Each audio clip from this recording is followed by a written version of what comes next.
Torah Coach vous présente 2 minutes de réflexion.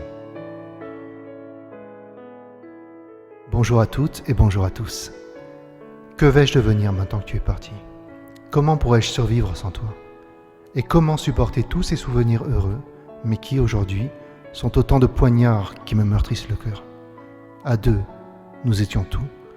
Seul, je ne suis rien. Ces mots, qui pourraient prêter à sourire pour telle ou telle raison, vont si bien au chagrin d'amour. Ils en contiennent tous les ingrédients, les doutes, le désespoir, le sentiment d'abandon, la nostalgie, la perte de repères, le manque d'envie de vivre.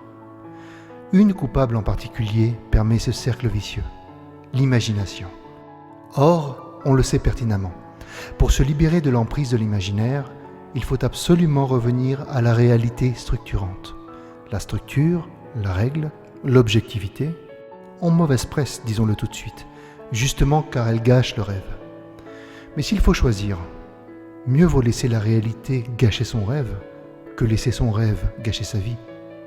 Premier élément de cette réalité structurante, donc, et pour reprendre les mots « seul je ne suis rien », comment accepter un tel mensonge?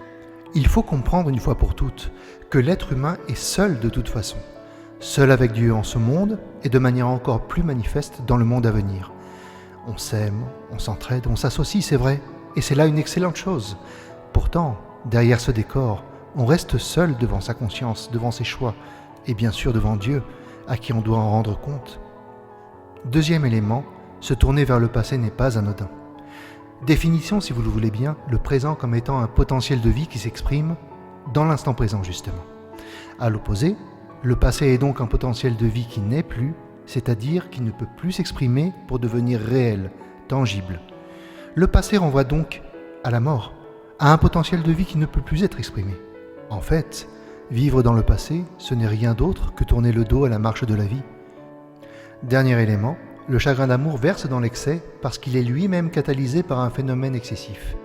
Il s'agit de l'idéalisation dont nous expliquions les dangers dans la dernière capsule audio. Espérons que ces 3 éléments de réflexion, en plus d'aider à guérir les chagrins d'amour, aideront la raison à démasquer le fait que ces chagrins ne pleurent pas l'amour, mais bien autre chose, autrement moins positif. Cette publication vous a plu? Partagez-la et retrouvez-nous sur torahcoach.fr. À bientôt.